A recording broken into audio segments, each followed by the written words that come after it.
상대님께서 전라도 모악산 금산사 미륵불상에 30년 동안 이렇게 성령으로 임무해 계셨죠.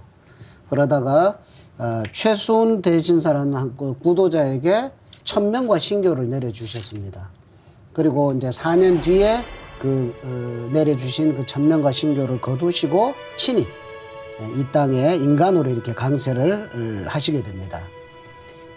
최수훈 대성사의 예언 그대로 최수훈 대신사가 세상을 떠난 지 8년 만인 1871년 신민년 9월 19일 자시에 전라도 고부군 우덕면 갱망리라는 곳에서 이렇게 탄광을 하시게 됩니다.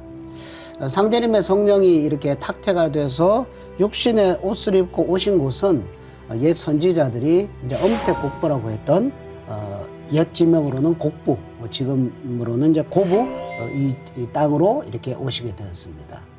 네, 동학을 연 최수훈 대성사의 그 예언 그대로 상계님께서 8년 만에 강세하셨다고 하셨는데 무슨 내용인가요?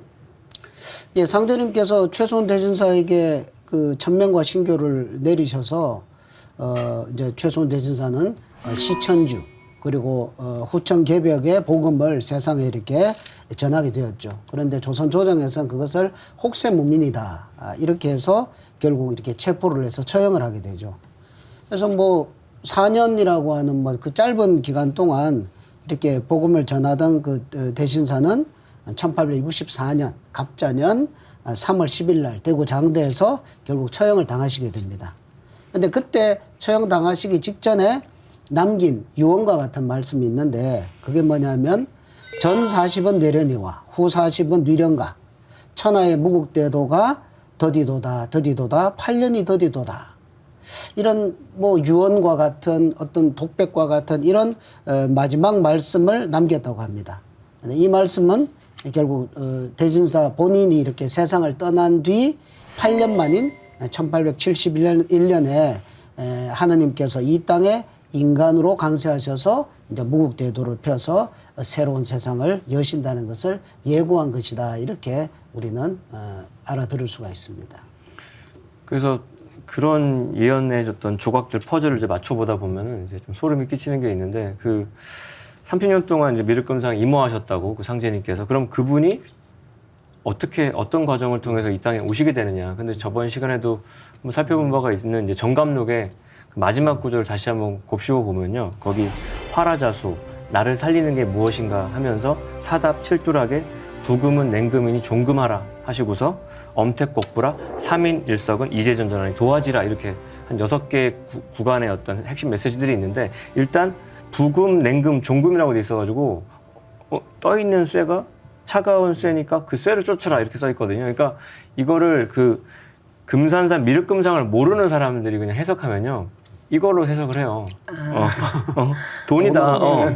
돈은 그래 떠다 있는 돈, 차가운 돈, 그거 쫓으라고. 그게 지금 대부분의 지금 자본주의 세상의 정서이기도 한데 그게 아니라 그 앞에 사답 칠두락이라고 써있기 때문에 이 사답 칠두락이라는 거는 진표율사의 그 구도기와 그 금산사가 창건된 사연을 다시 한번 곱씹어 보면은 진표율사께서 미륵님의 계시를 받아가지고 세운 금산산 미륵전터라고 하는 것이 원래는 연못이 있던 자리고 거기가 그러니까 원래 7두락이 되는 논이었는데 거기 이제 메워서 이제 세웠기 때문에 떠 있는 금불상이고요. 거기는 이제 당연히 연못 위에 있었으니까 차가운 수세니까 그 미륵불, 인간으로 오시는 미륵불을 따르라는 게 이제 핵심 메시지가 되는 건데 근데 그분이 그럼 인간으로 어디로 오시냐의 힌트가 엄택 공부, 문득 택하는 데 어디냐면 곡부라는 곳인데 그게 이제 지금은 이제 고부 옛 이름이 곡부거든요. 그래서 고부 땅에 오신다라고 돼 있고 그 3인 1석이라고 하면 이게 한자는 파자하고 이렇게 합쳐보면 뜻이 나오는데 3인 1석을 다시 합쳐버리면 닦을 숫자거든요.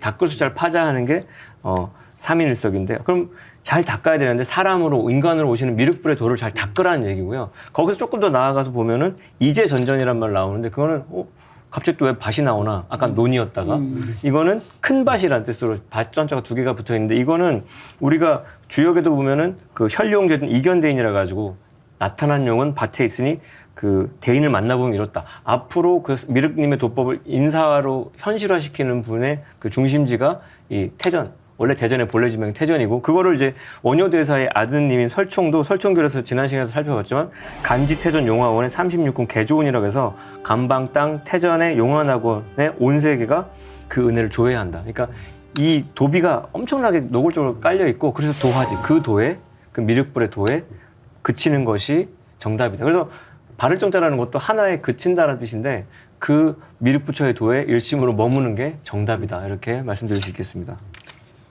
네, 상제님의 강세로 그 예언들이 모두 이렇게 실현된 것이군요. 예언의 세계가 참 신비스럽다는 생각이 듭니다. 예, 상제님이 강세하신 이 고부 땅도 참 신비롭습니다. 그 상제님이 탄광하신 그 갱망리 뒤편에는 두성산이라는 산이 있거든요. 네. 근데 이 전라도 여기에 가면은 이제 호남의 삼신산이라고 있습니다. 그래서 이제 고창의 방장산, 그 다음에 부안의 변산, 그 다음에 조금 전에 이야기했던 이 뭡니까 두성산. 그래서 이게 호남의 삼신산.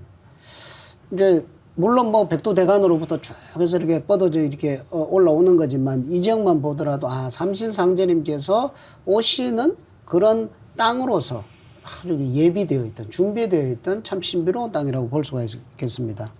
그래서 방장산이 주산이 되어서 이것이 이제 서쪽으로 이렇게 이제 이쪽으로 뻗으면 변산으로 가고 북쪽으로 뻗으면 이제 두승산. 그래서 방장산에 있는 그 상제봉에서 그 상제봉이죠. 봉우리. 거기서 또 뻗어 나와서 그것이 정읍 두승산으로 뻗어가고 거기 또 망제봉.